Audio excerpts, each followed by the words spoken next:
RMC, La Haye, l'amour et vous, Brigitte La Haye. Notre fil d'Ariane, attention Ariane, parlez bien français, vous avez entendu. J'ai entendu. Une sélection de fantasmes les plus étranges. Décidément, on termine la semaine dans des sphères particulières, Michel Le Joyeux. J'ai raison de venir là. Oui. Et là, le français, il va falloir vraiment bien le maîtriser parce que Dieu sait que ça va être difficile de prononcer tous les termes que je vais énoncer. Alors les fantasmes, on en a tous.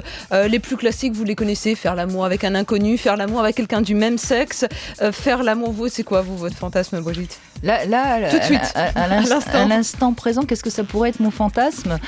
Faire l'amour sur du sable chaud, tiens, voilà. Ça serait bien, ça serait bien.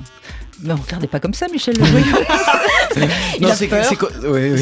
C'est sûr que vous n'allez pas pouvoir le réaliser tout de suite, mon fantasme, ça c'est sûr. Bon, eh bien écoutez, tout ça finalement est pas fantasque quand on voit tout ce qu'il existe. Voilà donc une liste de fantasmes extrêmement étranges. Si je vous dis l'holophilie, vous pensez que c'est quoi ? C'est faire l'amour avec Lolo Ferrari. Non, ce n'est pas ça du tout. Ça vient du lait, non Lolo, Ah non, pas du tout. Vous qui avez fait du grec, du latin, qui êtes très savant, Michel Le Joyeux, ni l'un ni l'autre. aidez-moi. Philly, oui, je peux voir. Philly, c'est aimé. Mais c'était pas dur. Ça va toujours finir par Philly. Ça va toujours finir par Philly. Lolo, ça vient de quoi ? H-O-L-O ? Non, A-U-L-O. A-U-L-O. Non mais c'est quasiment impossible à trouver, honnêtement, je vous le dis. Elle est vicieuse. Non, mais oui, c'est vrai. Mais il y en a plusieurs qui vont suivre qui sont plus faciles à deviner. Alors, c'est quoi ? En fait, c'est l'excitation sexuelle provoquée par les flûtes. Quelles que soient les flûtes. Flûte De pan, flûte à bec, flûte traversière. Quelqu'un qui verra une flûte sera excité. Mais ce que je vous dis là est très sérieux. Ça vous avez déjà rencontré un fou comme ça, Michel Le Joyeux ? Pas ça, mais heureusement qu'on n'est pas psychanalyste, parce que le fantasme de la flûte, on peut imaginer à quoi ça peut renvoyer. Il y a aussi les alliumphiles. Alors au début, moi je pensais à l'aluminium, est-ce qu'il y a un rapport avec ça Les extraterrestres ? Non, et ça existe aussi, ce fantasme-là de faire l'amour avec un extraterrestre. Non, celui-là, c'est celui qui va être excité à la simple vue d'une gousse d'ail. Et donc va provoquer en lui une érection satanique, immédiate. Non, là ils sont très malades. Non. Là on a des urgences pour ça. Non, il est vraiment très malade celui, à mon avis. L'ergophile. Alors ça, si on était tous un petit peu ergophiles ici sur notre lieu de travail, eh bien, je pense que ça donnerait un peu de baume au cœur et un peu de joie de vivre. Ergophile. Bon, moi je veux bien être ergophile. Aimer l'effort.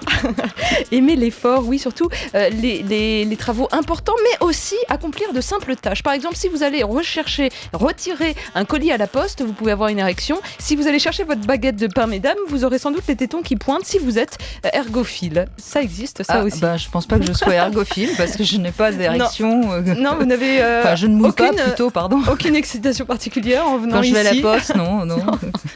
Peut-être que vous êtes... Quand je viens ici, bien sûr. Voilà, quand même, on y vient.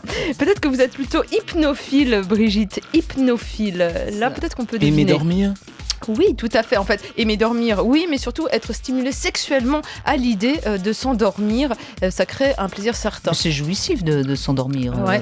Moi, c'est vraiment. Mais si tout le plaisir est quand on dort, on s'en souvient plus. Mais non, mais c'est juste avant de s'endormir. C'est se sentir partir. Au moment en fait. où on se glisse dans les draps. Oui. C'est très jouissif, ça. Oui. C'est une invitation au plaisir.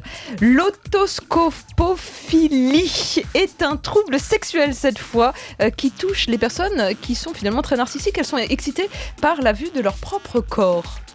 Ça peut, oui, pourquoi pas. Mais encore une fois, c'est dans l'excitation, donc c'est-à-dire réussir à quand on se masturbe, on est atteint de ça, non ? Par la masturbation, on peut être excité par des éléments extérieurs qui certes, mais on est aussi un peu narcissique, non ? Enfin, je sais pas. Qu'en pense notre grand psychiatre Michel Le Joyeux ? Il vient juste de la phrase de Woody Allen, qui est que la masturbation, c'est au moins avoir une relation... Faire l'amour avec quelqu'un qu'on aime bien. Avec quelqu'un qu'on aime bien, oui. Alors, vous savez, il y a peu de temps, je vous parlais de la SNCF, la nouvelle garde-robe, etc., qui fait polémique. Eh bien, peut-être que certains cheminots sont sidérodromophiles. Et là, si vous avez fait du grec, vous allez nous aider. Sidéro, peut-être. Michel Voyeux. Sidéro, c'est le fer, et dromo, le chemin. Donc le chemin de fer. C'est les rails qui excitent, c'est ça ? C'est l'attirance sexuelle pour les chemins de fer, en effet, Brigitte, mais plus que les rails, en fait, c'est l'idée de pouvoir faire l'amour à un train. Ah. Alors il y avait un fou comme ça qui avait été arrêté parce qu'il il s'obstinait à vouloir pénétrer tous les véhicules qui croisaient son chemin. Eh bien, il n'était peut-être pas si dérodromophile parce que là, ça ne touche que les trains. Mais vraiment, il y a des extrêmes et des excès dans les fantasmes. Cela dit, Freud a démontré à quel point le train était un objet sexuel. Hein. Oui, parce que je crois que Freud avait lui-même une phobie du train et qu'il avait donné une explication psychanalytique disant que les mouvements du train pouvaient rappeler les mouvements de l'acte sexuel. Oui. Mais je ne suis pas sûr de la phobie du train. Enfin, j'ai jamais pris le train avec Freud. Non. Moi non plus. Il y a les pornophiles qui, eux, prennent leur partenaire pour des meubles. Vous avez l'impression d'être une table, une chaise, un lampadaire, des toilettes, n'importe quoi de préférence. Et puis pour finir, Brigitte, peut-être qu'en vous écoutant, certains deviennent l'aliophile. L'aliophile, c'est celui qui est excité sexuellement par les discours publics. Donc discours publics tenus par des politiciens, mais aussi par des personnes qui tiennent des émissions et qui parlent dans un micro également. Les laliophiles. D'accord. Très impressionnant. Bah écoutez, ça me rassure, je n'ai coché aucune case. Tout va bien. Alors rassurez-moi, vous n'êtes pas saucéraphile. C'est dur à dire. Hein. Saucéraphile, pardon.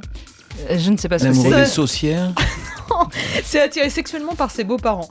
Mais là, ça va un peu trop loin. J'ai mis toute la liste, il y en a énormément sur rmc.fr si vous voulez vous amuser. Mais enfin, c'est quand même, finalement, on peut inventer n'importe quoi. Au fond, on peut être excité par n'importe quoi. Je suis sûr que vous en avez entendu d'autres, Michel Joyeux. Oui, toute dérivation, c'est toute la question de ce qu'on appelle la dérivation du désir, la dérivation de la libido vers un objet qui n'est pas fait, a priori pas fait pour ça. Donc dès qu'on est excité par quelqu'un d'autre que notre partenaire, on est dans un truc pas tout à fait un peu... Il y a peut-être des zones intermédiaires entre quelqu'un d'autre que le partenaire et la gousse d'ail. Toutes les questions de mesure entre... Merci Ariane.